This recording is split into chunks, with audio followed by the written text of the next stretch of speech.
Saturday morning grind while the world sleeps in and wakes up all hungover. I'm going to be grinding. Are you? All right, so hopefully the audio is going to be a little bit better. Using a new Rode microphone series here, so just bear with me. So anterior chain, starting off with stiff-legged deadlifts. Because I don't deadlift anymore, there's going to be an upcoming video on why. I have to keep my lower back strong. They're hard muscles to keep up, so I don't want to bore you guys with all kinds of footage. But so then lunges, there we go. So with hamstrings, we have to be so careful with lunges. You see people trying to do them, they go all the way down, snap. Hamstrings so frequently get torn, and I don't want to get hurt. So here I'm doing some lunges, but I ease my way down. Every set I go down a little lower and lower. I always make sure I'm really warmed up. This is one of those exercises you really have to be careful with, even if you're not using a lot of weight. And I find stepping out to the side engages a little bit more of the muscles. And there's my friend, the hang down, okay? A bunch of sets of that, slowly working up in weight. Now we're doing the standing hamstring curl. I guess I was just finishing that set there. Still amazed at the width, girth, and thickness. It's annoying, but it is my nemesis. And I'm keeping this channel real, so everyone's going to see it. I'm not going to try and hide it, but my God, if only you could have seen what it was 6 months ago. We're actually 6.5 months in, but that's one of my things. One of the things that motivates me is the stomach girth. It's not fun. Anyone who's been fat, it's not fun. When it hangs down under your shirts, it's embarrassing. We all hate it. But it's come down a lot, okay? And here I'm going to calf raises. I like to get that big stretch in the beginning. I prefer to try and feel the muscle. I see some guys come in, they put it on the full stack's like 400 pounds. It's like, are you kidding me?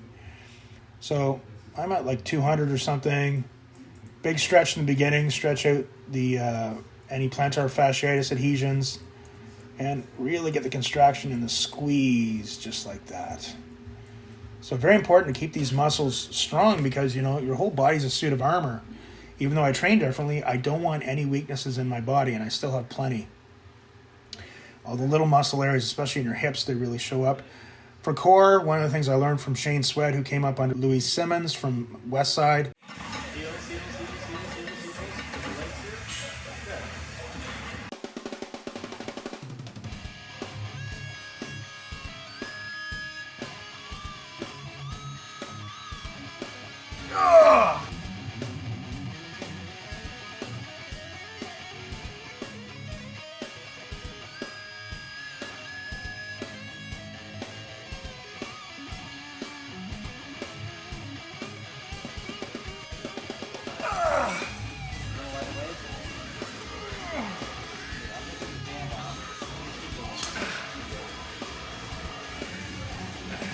Kettlebells go to the side of your feet, kind of?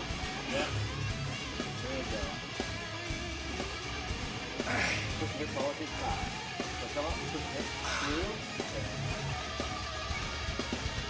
Feel right up the backside. Oh, yeah. They do different core training, a different core exercise, or a bunch of them, every workout. So I like to try and keep my core strong. This is another one. Engaging my core, leg raises time, try and do a minute holding a dumbbell between your legs. You can see the diastasis hernia really popping up, kind of like the creature from Alien. And again, that does not help my stomach girth and thickness. So as I keep losing fat and it keeps slowly coming down, it'll be nice to see it all pull in. And then eventually I'm going to have to talk to a doctor about getting the operation done. Before, a doctor talked to me, he said, "You're not going to stop lifting, are you?" I said, "No." He said, "Well, we're not doing it." So here, see how I got up off the bench? When you're really fat, it's hard to do that. You notice as you get more and more shape, it's easier to do. Today we're finishing 20 minutes on the incline. And then you get on with the day. So friends, the losing fat process, especially at we're 50, you know, I'm just keeping it real on my channel. It is harder. I've noticed every year when I fall off the wagon, when I get back on, you know, even from a couple of years ago, I've noticed it's a lot harder. So progress is progress. Little things like this Mutant 3X shirt. I wish I had more video of when I started, but it was pretty tight. I looked like a squash sausage, but now I'm kind of swimming in it. Still got lots of fat on my gut area. which we're working on. But guys, progress is progress. Just stick with it, trust the process, and keep fine-tuning things. As your body becomes more of a machine, tweak it. Tweak everything with your diet, with your training. And trust the process, man. Trust the process. Hey, so got my pussy magnet fucking sunglasses on. Just feeling like a pussy magnet today. Come on, guys. You know, we got to take the training seriously, of course, but you got to be able to laugh at yourself sometimes. But got a question from our good friend Lenny. Lenny, I want to thank you so much for tuning in. If you hit subscribe and like, that means a lot. Lenny said, I think he said he was 57. He said, hey, what do you do for recovery? I'm sore for days and days, or something like that. So the answer, I remember a quote that I was told by a somewhat wise man in the industry. He was wise, but he was also a salesman, and he was kind of a douchebag at times too. But he told me one day, many years ago, he said, people will work on their training, people will work on their diet, but do they work on the recovery? And I took that to heart. So I'm also going to tell you the story of a client of mine. He's actually become a good friend. He's a great guy. He's in his late 40s, and he's gotten back into training because he didn't like how he was feeling.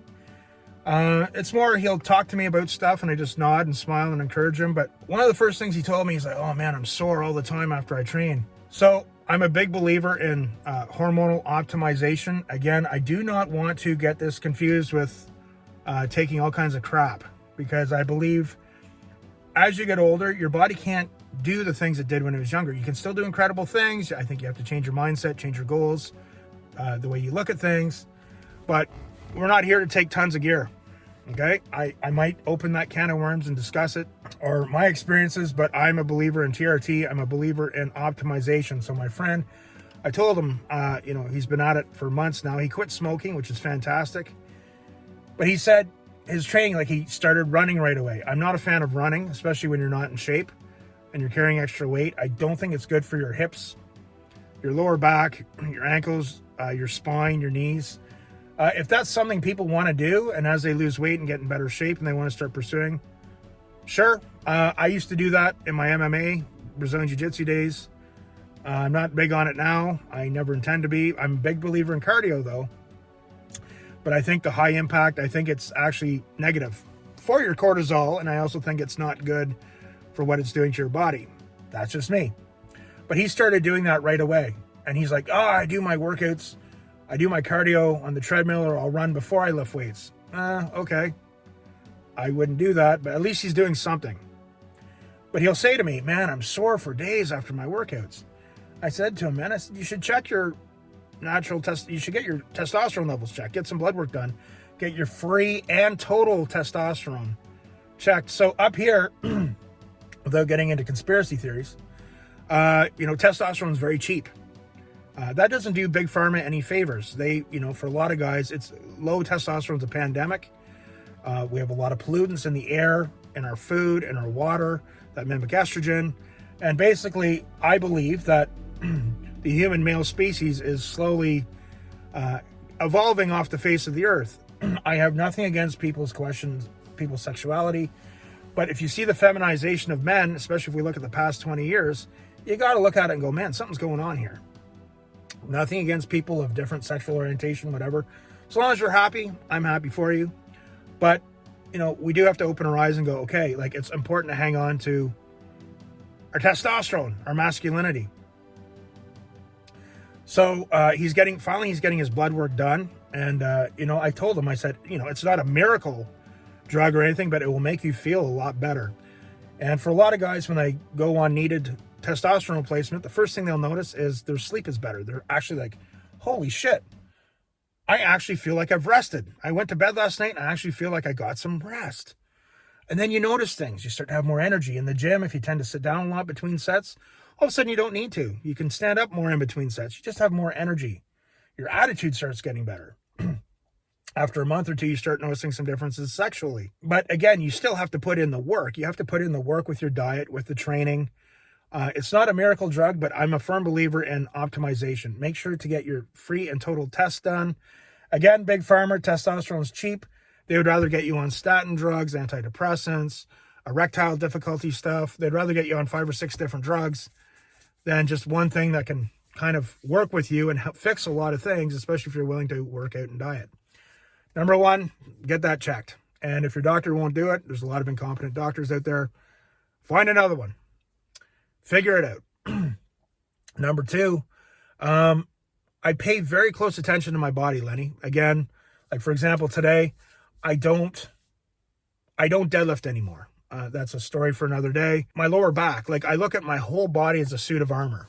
And where are things weak? Well, one of the things I noticed when I was powerlifting, the muscles in your lower back were the hardest to develop, especially when you're trying to get like a world-class deadlift.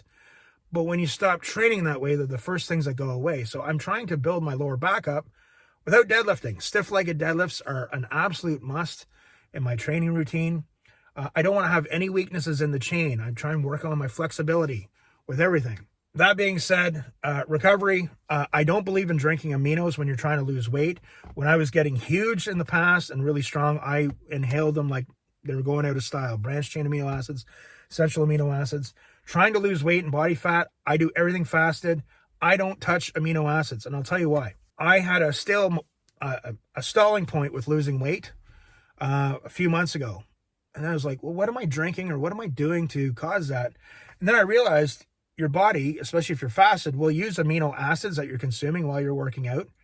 It'll convert it to glucose and use that. Well, if you're fasted and you're doing that, your body's not going to tap into the fat, my friends. Very important.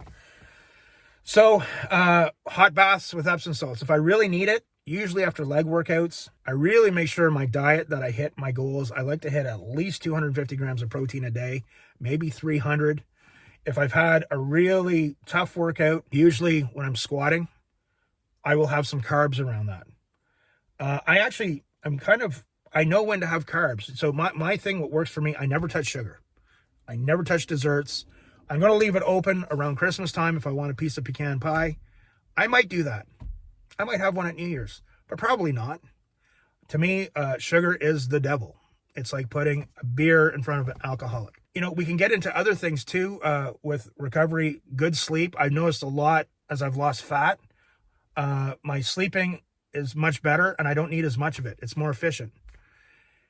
So that's a big one, a lot of rest. I don't do this very often, but if I do need to take a nap in the afternoon, I might take one if I'm not working, but I find I need to do that less and less. You know, Lenny, I know I hate to, preach this bullshit to you, but having a strong mind and a strong will. I'm very big on positive thinking. Believe that you can do it. Say, hey, try and get rid of any negative thoughts. You're probably noticing there's patterns in my videos. Any negative forces, any drama, any stress, the more you can eliminate that from your life, that's going to help your recovery. Ed asked a big question yesterday about cortisol and steady state cardio. I'm a firm believer that if your hormones are optimized, you're doing your recovery, your sleep's good, and you're giving your body the nutrients it needs, you don't have to worry about cortisol too much. The big thing with cortisol is the bullshit at home, the bullshit in your life. If you have that to a minimum, you'll be okay. If you're sleeping good at night, eating good. So recovery, yes, and I make sure my diet. So this is another one, my friend, I'm telling you guys about. When he says to me, I'm really sore, and and he keeps lifting heavier and heavier and heavier, and I'm like, oh God, video to come on that. But I'll say to him, how's your diet? Oh, it sucks. Okay, but our diet is important. Ultimately, we can look at drugs, we can look at a lot of different things, but the diet is the be-all, end-all. I know you guys are probably rolling your eyes and you're probably like, oh yeah, we've heard this, but it is. It's so important to learn what you need to give your body to feed the machine. The more you give the body the nutrients it needs, the better your recovery is going to be. It's very, very true. So I hope that helps, Lenny. Yes, I use the massage gun all the time. Sometimes, I know it sounds funny, but my partner and I will work on each other with massaging. But I use the massage gun a lot. I went to the RMT for the first time since I've been back at it for 6 months, and it was brutal. I had so much junk, scar tissue adhesions. So I'm going to try and stay more on top of that. I'm going to try and see him at least once a month to break down the stuff I can't get here, working on myself with the massage gun. So yeah, and I will say, Lenny, to be honest, recovery takes more work now. I was in my 20s, man. I didn't give a shit about nothing. I didn't even stretch after workouts. That's another thing. I stretch throughout the day. The muscle that I train, I stretch more. I stretch before my workout. I make sure to stretch after. Your body has changed, my friend. Lenny, I hope that helps. Again, thank you so much for tuning in and watching. And this is my therapy.